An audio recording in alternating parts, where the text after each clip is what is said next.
The hostess smiled at me as I stepped into the restaurant, all glittering chandeliers and soft jazz. I tightened my grip on the small gift bag in my hand, a watch I knew my nephew had been eyeing for months. It was his big night. Promotion at a top firm. The family was throwing him a celebration dinner, and I'd been invited, technically. I was wearing my best navy dress. Not flashy, just nice. Appropriate. I had even curled my hair. My brother met me near the front desk. "Oh, hey," he said, like he'd just remembered I existed. "Yeah, about the table, it's full. We had to keep it tight. You know how it is." I blinked. But I thought. He cut me off with a plastic smile. "Seats are reserved for real family." He handed me a takeout box. "We asked the kitchen to prep you something. You can hang out near the lobby. It's quieter out there anyway." He patted my shoulder and turned without waiting for a response. I stood there for a full 5 seconds. Frozen. The gift bag trembled in my hand. I walked slowly to the hallway near the coat racks, sat on a bench next to a potted plant, and opened the box. Cold steak. No cutlery. No napkin. Through the glass wall I could see them. My parents. My brother and his wife. My nephew, laughing, sipping wine, raising his glass to toasts I couldn't hear. They passed around the bottle of champagne I had sent as a gift. They handed him my wrapped present. He didn't even glance toward the door. I took a bite of the dry steak with my fingers. No one came out to check on me. No one called. But about an hour later, a man in a black vest approached me with a leather folder. "Are you Ms. Anna Gray?" he asked politely. I nodded. "This is the final bill," he said, handing it over. I opened it. $2,913.78. My heart didn't race. My hands didn't shake. Because I had expected this. From the moment they excluded me, I knew what would come next. They assumed I'd do what I always did. Quietly carry the weight. Smile. Pay. Disappear. I looked up at the waiter and smiled. I don't pay for strangers. I stood, brushed crumbs off my dress, handed the bill back to him, and walked out. My name is Anna Gray, and from wherever you're watching this video, stay with me. Because being excluded hurts, until you realize the price of belonging is too damn high. I've always been the helper, the fixer, the one who quietly fills in the gaps everyone else pretends not to see. It started when I was a kid. My brother, Daniel, was the golden child. Loud, charming, always in trouble, always forgiven. I was the one who got straight A's, remembered everyone's birthdays, and washed the dishes without being asked. He crashed a bike? I lent him mine. He forgot his homework? I wrote it for him. He yelled, slammed doors, cursed our parents? They called him spirited. If I so much as raised my voice, Mom narrowed her eyes and said, "Don't be ungrateful." At 12, I was helping with the groceries. At 16, I was balancing the checkbook for Mom because numbers confuse her. When I got my first job, they joked that I'd finally be useful. By the time I turned 25, I had become the unofficial family accountant, chauffeur, and emotional trash bin. They didn't ask. They expected. And I delivered, like I was desperate to be accepted. Maybe I was. When Dad got sick, I was the one who handled the paperwork. Daniel showed up once to take a selfie by his hospital bed. He posted it with the caption, "Family first. Always." He got likes. I got bills. When Daniel got married, I helped pay for the catering just to ease the burden. At the wedding, my name wasn't even mentioned in the speeches. I was seated at the back, next to a cousin they barely spoke to. My mother whispered, "It's Daniel's day. Don't take up space." And every time I thought about pulling back, about saying no, Dad would say, "You're better than that. Be the bigger person." So I was. Every single time. When I found out about the dinner for my nephew's promotion, I only heard through a second-hand comment from my aunt. "Oh, they said you might not be able to come, since you're always busy." I wasn't even invited directly, just vaguely referenced. And yet I still bought a card. Still ordered an expensive bottle of champagne. Still cleared my schedule and showed up, hoping this time might be different. I should have known. Because they didn't forget me. They remembered me perfectly, just not as a sister or an aunt. I was the one who pays. The one who doesn't complain. The one who picks up what they drop. It took me 33 years to see it clearly. I wasn't the family member they cherished. I was the utility they used. And when I sat in that hallway eating cold steak with my fingers, something inside me finally said, "No more." I don't know what hurt more, being handed that takeout box like a dog begging at the table, or realizing they never planned to let me sit in the first place. I replayed it on the bench over and over again. The moment my brother looked me in the eye and said, "Seats are reserved for real family." Not, "I'm sorry," not, "we overbooked." Just a smile, and the kind of cold dismissal that makes your stomach twist. And the thing is, I still sat down and ate. Not because I didn't have pride, but because it was mine. I paid for that meal, just like I paid for the venue deposit, the wine, the last-minute custom cake when my nephew's girlfriend decided she didn't like the original one. When the family was planning this dinner, my brother casually texted, "Can you help us out a little? You know we're tight until next month." A little turned into $500 for the reservation, then $900 for the catering minimum, then an extra $300 when they decided to upgrade the champagne. He didn't say thank you. No one did. The most I got was, "You're good with money, Anna. You always save the day." Funny how the person who saves the day never gets invited to enjoy it. When I showed up at the restaurant, I wasn't expecting fanfare, but I was expecting a chair.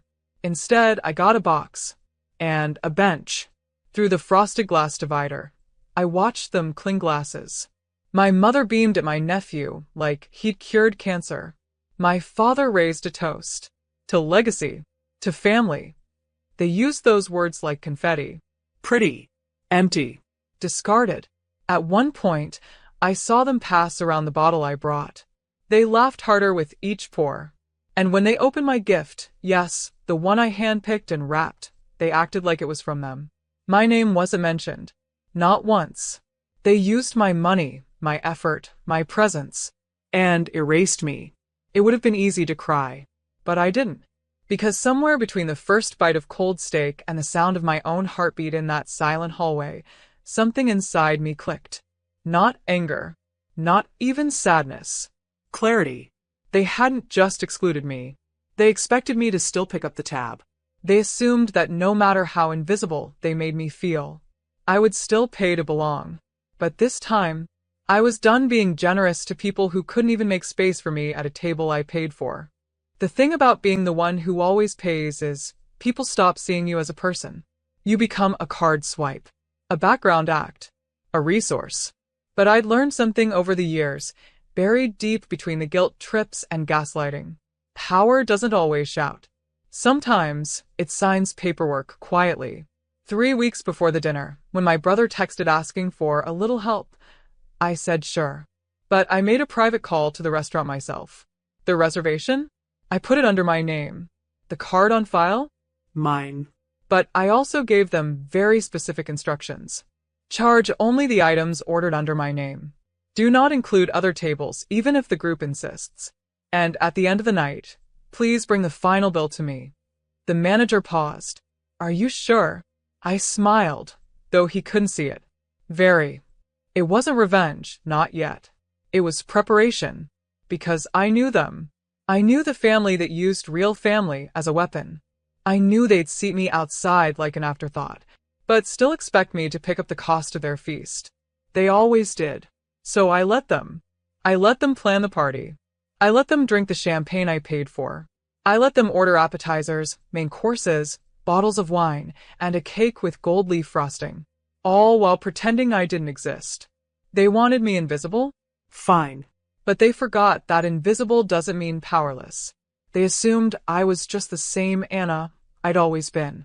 What they didn't know was, I had learned, from the weddings I funded, but wasn't photographed in, from the hospital bills I paid when no one called to say thank you, from the family vacations I helped cover, only to be seated next to the luggage. I had learned how to smile while they used me, and now I had learned how to stop. So when I walked into that restaurant with a box of receipts in my purse, and a plan already rolling. I wasn't walking in as the doormat. I was walking in as the one person in the building who knew what was coming, and they wouldn't see it until the end. When the plates were empty, the glasses drained, and the check landed not in front of them, but in my hands. Only this time I wouldn't be signing it. The dinner was winding down. Through the frosted glass, I could see them laughing. My brother leaning back in his chair like he owned the place, my nephew clinking glasses with his girlfriend, my parents nodding with pride like they'd all built something noble together. They didn't even glance at the hallway where I sat. But the waiter did. He walked toward me with that calm, polite professionalism that fine dining staff carry like armor. In his hand was the black leather bill folder, thick with itemized damage. He cleared his throat. "Ms. Gray?" I looked up. "Yes." He handed it to me. As requested. $2,913.78. My brother appeared seconds later, all swagger and assumption. "Hey, there you are. They brought the check to the wrong spot, but you've got it, right?" His voice was smug, casual, like he was talking to an assistant, not the sister he'd just banished to the hallway. I closed the bill folder slowly, looked up at him, and smiled. "No," I said. Calm. Clear. "I don't." He blinked. What? "I don't got it," I repeated. "I don't pay for strangers." The words didn't hit at first, but then I saw it, the shift in his face. Confusion to shock. Behind him, my mother stood from her chair. My father turned around. "Anna," my mom said sharply, stepping closer. "What is this?" I handed the folder back to the waiter. "I've paid for nothing on that bill. My instructions were clear." She scoffed. "You always pay." "Exactly," I said. "Always. And I'm done." My brother laughed nervously, trying to play it off. "Come on, don't make a scene." "Oh, no scene," I said, standing. "Just a receipt. One that doesn't belong to me anymore." They were still frozen in place when I walked toward the door. "Anna, wait," my dad finally called out. "We don't have our cards." I turned once. "Sounds like a family emergency," I said. "Good thing I'm not family, right?" Then I left. Outside, the night was warm and still. I could hear the beginnings of chaos inside. Voices raised, phones pulled out, blame bouncing around like a pinball machine. The family that had used me like an ATM had just been handed their first real check. And they couldn't afford it. I slid into my car, rolled down the window, and for the first time in years felt Light. not petty, not vengeful, just free. Because it wasn't about the money. It was about finally saying no to the people who only valued me for what I could give. They gave me a takeout box and a cold hallway. I gave them the bill. Fair, if you ask me. It took less than 10 minutes for the spiral to begin. According to a cousin who messaged me the next morning, the waiter had politely returned to their table and said, "The guest of record has declined the bill.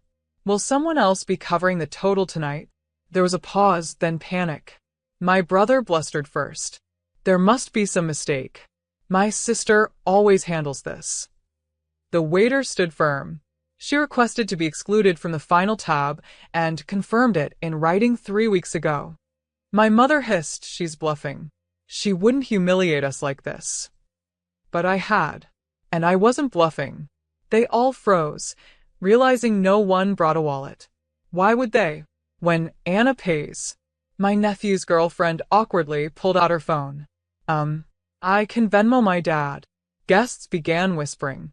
Some quietly excused themselves, murmuring about babysitters, early mornings, and "I think I left something in the car." Others stayed and watched like it was dinner theater. The manager stepped in. "Unfortunately, someone must provide a payment method. The reservation is under Ms. Gray, but she is not liable for charges not authorized by her." My brother was red-faced. "You know how much we've given her over the years?" A woman at another table muttered, "Didn't she pay for your wedding?" And just like that, the dominoes fell. My mother pulled out her phone and began dialing, hands shaking.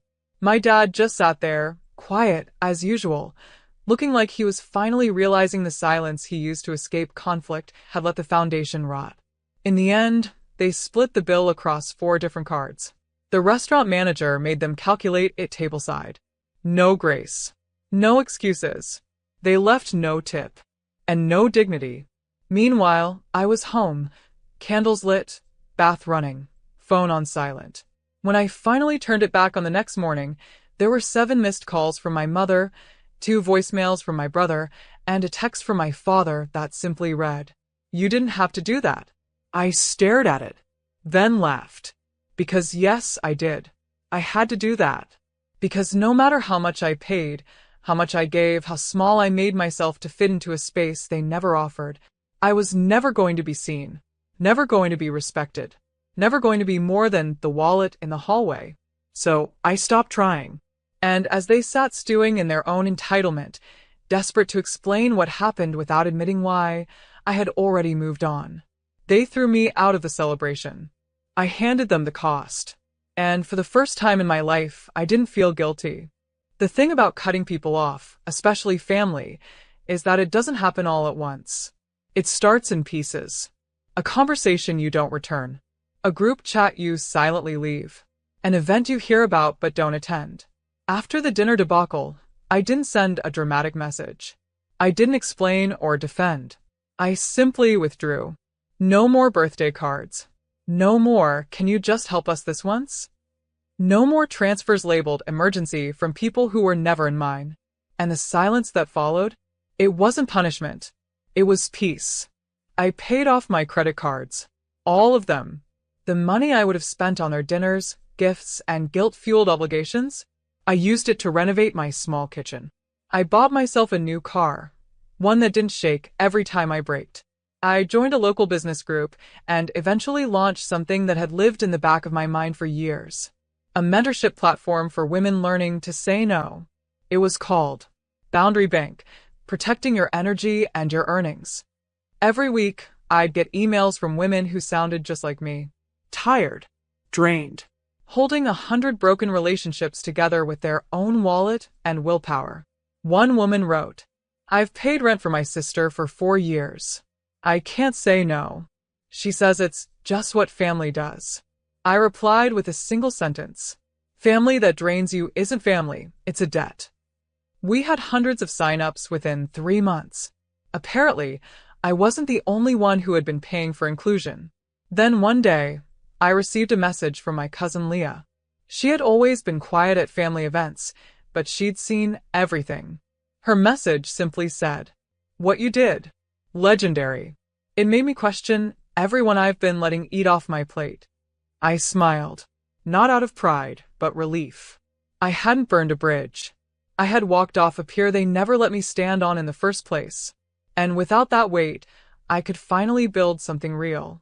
I didn't miss the forced phone calls. I didn't miss pretending to laugh at jokes that cut too close. I didn't miss being the hero in a story where no one even knew my name. I only missed one thing. Myself. The version of me that existed before I learned to equate love with sacrifice. And now I was getting her back. One clear boundary at a time. One unpaid invoice at a time. One breath of freedom at a time. 12 months since I walked out of that restaurant. 12 months since I handed them the bill they always assumed I'd cover, literally and metaphorically. 12 months since I finally stopped trying to earn a seat at a table built on conditions. And in that time, I'd built my own. Not metaphorically. A real, wooden table. Long, handmade, smooth-edged. It sat in the center of my small but beautiful home. And one night, I invited 6 people over. Not family by blood, but by choice. Colleagues. Friends. One neighbor who once brought me soup when I had the flu and never expected anything back. We shared stories over roasted vegetables and wine. We passed plates. We listened, really listened. At some point, someone brought up that dinner. They'd heard bits and pieces through the grapevine. My cousin Leah had shared a few of the cleaner details. "What did your brother say when you walked out?" one of them asked. I laughed. Probably nothing useful. And then I said the thing I hadn't said out loud until that night. They made it clear I didn't belong. So I paid them back with nothing. There was a beat of silence.